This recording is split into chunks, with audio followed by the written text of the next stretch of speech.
Guys welcome back to my YouTube channel UPSC lovers. तो कैसे हैं आप सब और कैसी चल रही है आप लोगों की तैयारी। आई होप आप लोगों की तैयारी बहुत अच्छी चल रही होगी।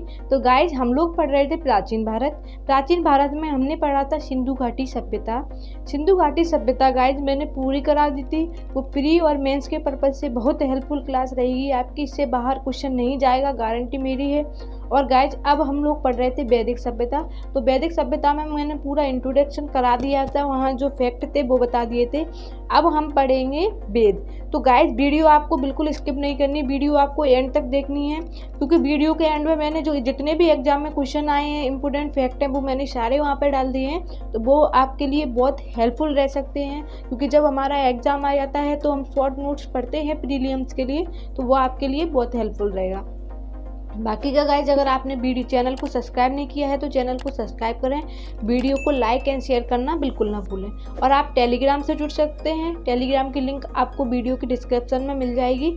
और वहाँ आपको जितनी भी मेरी वीडियो है सारे उनके PDF डेली का करंट अफेयर्स और मेरे को कुछ भी इंपॉर्टेंट लगता है मटेरियल तो मैं वहाँ पर अपलोड करती रहती हूँ। और ट्विटर पर आप जुड़ सकते हैं, ट्विटर की लिंक भी आपको वीडियो के डिस्क्रिप्शन में मिल जाएगी। तो गाइज शुरू करते हैं क्लास। और ये क्लास अगर आपको कुछ भी डाउट लगता है तो आप मेरे को कमेंट में बोल सकते हैं, मैं वहाँ सबके रिप्लाई देती हूँ। ऐसा नहीं है, किसी भी लोग अगर जिनका रिप्लाई देने लायक होता है मैं सबके रिप्लाई देती हूँ, तो आप वहाँ पूछ सकते हैं। चलिए गाइस शुरू करते हैं क्लास।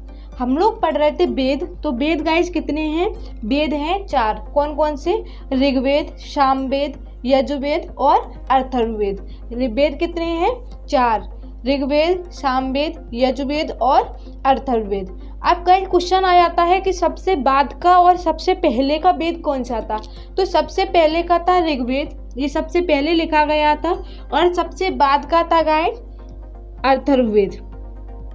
अब ये जो तीनों हैं, इन तीनों को ऋग्वेद, सामवेद और यजुर्वेद, इन तीनों को बोलते थे वेदत्री। इन तीनों को क्या बोलते थे? ऋग्वेद, सामवेद, यजुर्वेद को तीनों को मिला के वेदत्री कहा जाता था।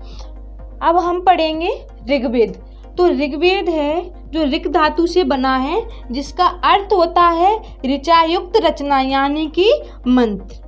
इसका मतलब क्या होता है? ऋचायुक्त रचना। आपको पता है इसकी डेफिनेशन भी है कि ऋचायुक्त रचना के क्रमबद्ध संग्रह को ऋग्वेद कहा जाता है। वो आपने देखा होगा लूसेंट में इसकी डेफिनेशन है। तो ये गाइस मैंने लूसेंट से नहीं पढ़ा, क्योंकि ये मेरा NCERT बेस है पूरा, और कुछ फैक्ट ले लिए हैं। तो गाइज अब यहाँ स्पेस कम है, बढ़ते हैं आगे। हम पढ़ रहे थे ऋग्वेद। तो ऋग्वेद का ही फैक्ट है कि इसमें देवताओं की स्तुति परक रचनाएं हैं। यानी जो ऋग्वेद है, ऋग्वेद में देवताओं की स्तुति की हुई है, वो उनसे परक रचनाएं, यानी कि स्तुति परक क्या होता है? आरती, यानी देवताओं की आरती वगैरह हैं, उनकी रचनाएं हैं। फिर दूसरा फैक्ट है, यह विश्व का प्राचीनतम ग्रंथ है। यानी विश्व में सबसे प्राचीन ग्रंथ कौन सा है? तो ऋग्वेद, जिसकी तुलना ईरानी, फारसी या जैन अवस्था से की जाती है। किससे की जाती है? इसे पारसी या फारसी बोल सकते हैं। यह विश्व का सबसे प्राचीनतम ग्रंथ है, जिसकी तुलना ईरानी या फारसी जैन अवस्था। ये क्वेश्चन आया है गाइस, बहुत बार आया है। MPSI में आया है, MP पटवारी में आया है, MPPSC में आया है, CGPCS में आया है। तो ये क्वेश्चन हमेशा मैंने बोला है कि ऋग्वेद से क्वेश्चन आना है। अगर प्राचीन भारत से क्वेश्चन आया है तो यहाँ से वो एक क्वेश्चन जरूर लेते हैं। किससे तुलना की जाती है? तो जैन अवस्था से। उसके बाद में ऋग्वेद में कितने मंडल हैं ये गाइज याद करना है आपको। इसमें एक भी फैक्ट नहीं छोड़ना, क्योंकि ये बहुत इंपॉर्टेंट है। एक एक फैक्ट क्वेश्चन याद करने हैं। ऋग्वेद में मंडल कितने हैं? तो 10। सूक्त कितने हैं? सूक्त मतलब कथन, तो कितने हैं? 1028, यानी 1028। ऋचाएँ कितनी हैं? तो 10,464 ऋचाएँ, यानी 10 मंडल, 1028 सूक्त यानी कथन और 10,464 ऋचाएँ हैं। अब फैक्ट है, अष्टोमा सदगमय ऋग्वेद से लिया गया। यानी जो अष्टोमा सदगमय एक मंत्र था, वो कहाँ से लिया है? तो वो ऋग्वेद से ही लिया गया है। और क्वेश्चन आता है कि ऋग्वेद को जो पढ़ने वाले ऋषि होते हैं या पुरोहित होते हैं, उनको क्या कहते थे? तो उनको होत्र ऋषि कहते थे। यानी ये आ जा सकता है, ऋषि भी नहीं आए, लेकिन ये जरूर आएगा। ऑप्शन में बहुत दिए रहेंगे। और जितने भी जो चारों वेद हैं उनको पढ़ने वालों को अलग अलग नाम दिया गया है। तो ऋग्वेद को पढ़ने वाले को क्या बोलते थे? होत्र। अब गाइज मंडल, तो पूरे मंडल गाइज आपने देखा है ल्यूसेंट में और भी बुक में, मतलब इम्पोर्टेंट नहीं है पूरे मंडल, जो इम्पोर्टेंट है वो मैं यहाँ पे आपको बता दे रही हूँ कौन कौन से हैं, वो आप पढ़ लेना, यहाँ से देख सकते हैं। तो प्रथम मंडल है, इसमें देवता इंद्र का उल्लेख है, यानी क्वेश्चन में सिर्फ ये आता है कि किस मंडल में, निम्नलिखित में से किस मंडल में देवता इंद्र का उल्लेख किया गया है। प्रथम मंडल, द्वितीय मंडल, ऐसे नाम दिए रहते हैं। अगर आपको याद होगा तो आप सही ऑप्शन पर क्लिक करोगे। तो इसमें देवता इंद्र का उल्लेख है।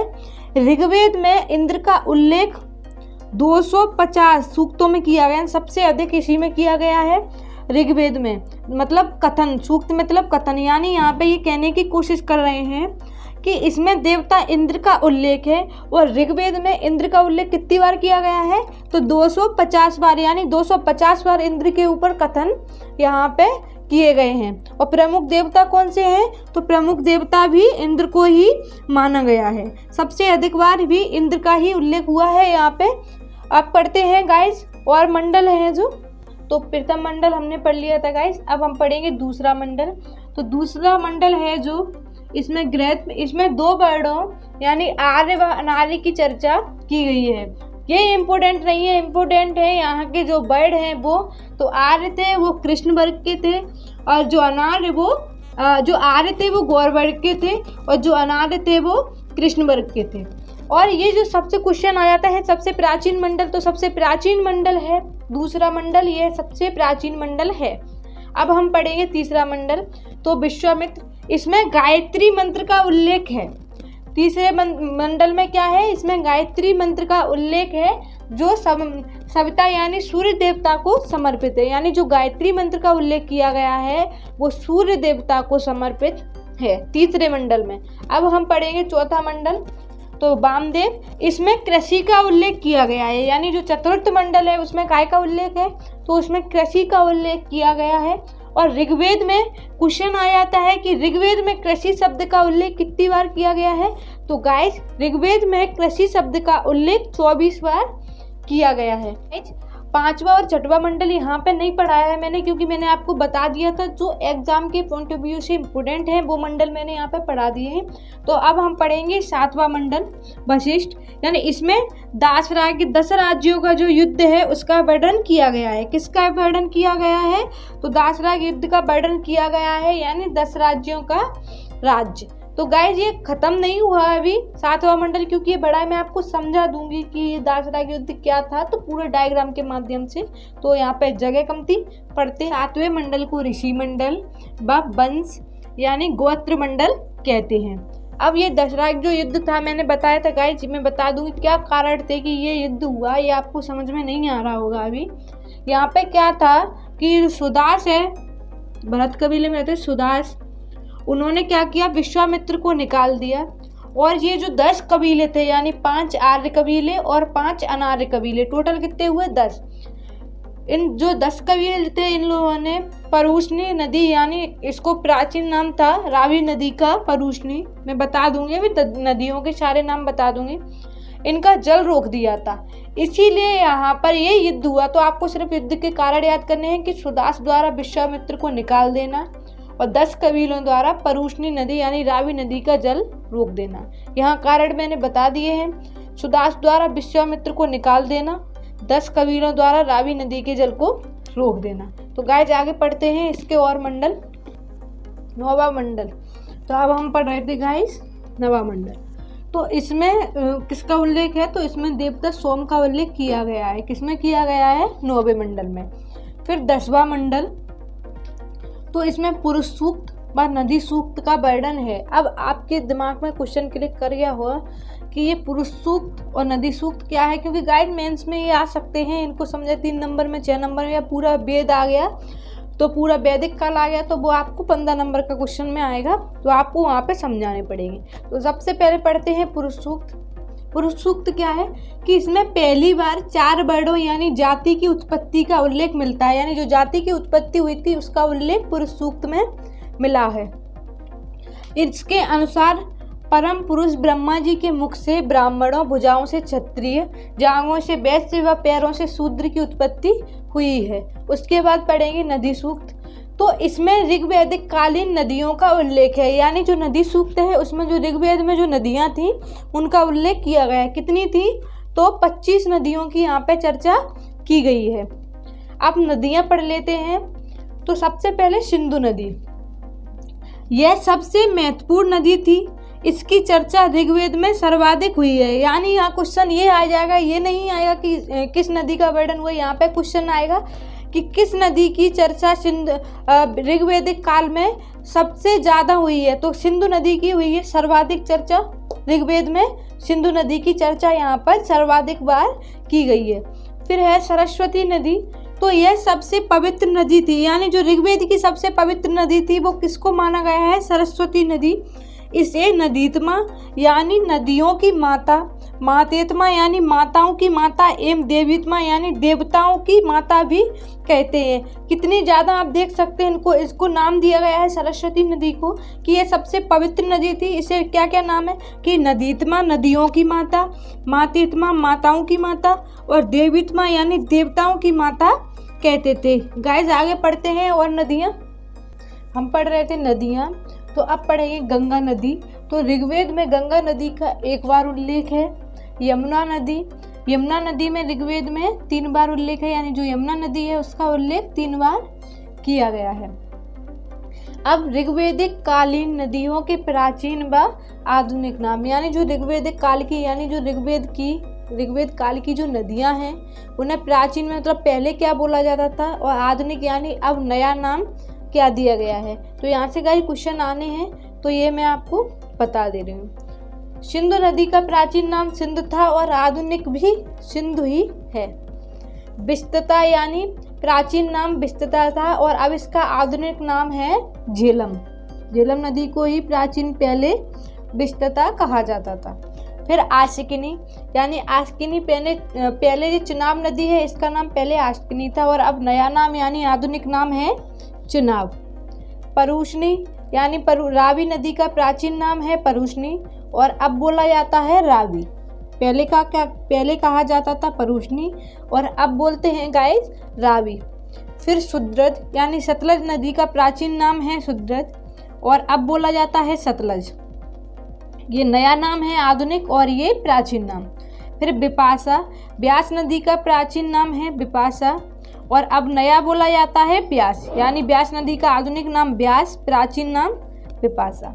फिर सरस्वती, तो घग्गर नदी को सरस्वती नदी प्राचीन नाम है और इसका आधुनिक नाम है घग्गर, यानी घग्गर नदी का प्राचीन नाम सरस्वती और आधुनिक नाम घग्गर। और ये गाय सारे सप्त सेंद्र प्रदेश में थे, इसलिए यहाँ बता दिया गया कि ये जो नदियाँ थी सप्त सेंद्र प्रदेश पंजाब में थी।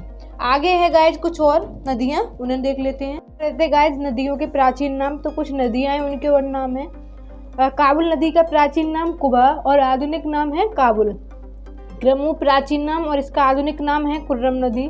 स्वास्तु प्राचीन नाम, स्वास्तु नदी का प्राचीन नाम आधुनिक नाम है स्वात। गोमल यानी गोमल, गोमती नदी यानी गोमल का आधुनिक नाम है गोमती और प्राचीन नाम है गोमल। अब कुछ गाइस शब्दावली हैं वो देख लेते हैं। ऋग्वेद में सर्वाधिक उल्लेखित शब्द क्या है, तो पिता है, यानी सर्वाधिक उल्लेखित शब्द पिता है, जिसका उल्लेख 335 बार किया गया है सर्वाधिक बार। माता का 234, इंद्र का 250, अग्नि का 200, कृषि का 24 और विष्णु का 100 बार उल्लेख किया गया है। अब एक नोट है, सर्वप्रथम गोत्र शब्द का उल्लेख भी ऋग्वेद में आया, यानी गोत्र शब्द सर्वप्रथम कहाँ आया, तो ऋग्वेद में। ऋग्वेद में यव यानी ज्यो का भी उल्लेख किया गया है। अब गाइस पढ़ते हैं अगला वेद, दूसरा वेद, तो सामवेद। सामवेद में गाइस ज़्यादा कुछ है नहीं, जो इम्पोर्टेंट फैक्ट है वो मैंने यहाँ पे बता दिए हैं। और अगर आपको मेंस के पर्पज से लिखना है तो चारों फैक्ट है। प्री के पर्पज से गाइस 2 इम्पोर्टेंट मोस्ट है, एक ये वाला और एक। तो सामवेद साम शब्द से बना है, किससे बना है, साम शब्द से, जिसका अर्थ होता है गान, यानी कि गाना। यह वेद ऋग्वेद पर आधारित है। इसकी ज्यादातर ऋचाएं ऋग्वेद से ली गई हैं। यह वेद किस पर आधारित है, तो ऋग्वेद पर आधारित है, इसीलिए इसकी ज्यादातर ऋचाएं जो ऋग्वेद से ली गई हैं। इसे भारतीय संगीत का जनक कहते हैं। मोस्ट इम्पोर्टेंट फैक्ट है, भारतीय संगीत का जनक सामवेद। सामवेद को पढ़ने वाले पुरोहित को उदात्र कहते हैं, यानी जो सामवेद को पढ़ते हैं उनको पढ़ने वाले पुरोहित को उदात्र कहते हैं। गाइड ये 2 वेद यहाँ आपके कंप्लीट हो गए, बाकी के 2 बचे हैं जो अगली वीडियो में मैं करा दूंगी। उसके बाद ही गाइज पॉलिटी की वीडियो में डालूंगी, क्योंकि यहाँ फिर आपको कन्फ्यूजन हो जाएगा। और गाइड वीडियो आपको ऐसे ही मिलती रहेंगी। वैदिक सभ्यता आपको पूरी कंप्लीट करनी है। मोस्ट इंपोर्टेंट फैक्ट है यहाँ पे गाइड, यूपीएससी से लेकर अदर स्टेट लेवल के एग्जाम तक एक भी क्वेश्चन बाहर नहीं जाएगा, गारंटी मेरी है। अगर आपको कुछ भी डाउट लगता है, कुछ समझ में नहीं आ रहा, तो आप मेरे को कमेंट में बता सकते हैं, वहाँ सबके रिप्लाई देती हूँ, वहाँ आपको आपका आंसर मिल जाएगा। इसकी PDF गाइड आपको टेलीग्राम पे मिल जाएगी, टेलीग्राम की लिंक वीडियो के डिस्क्रिप्शन में। बाकी all the best, thank you.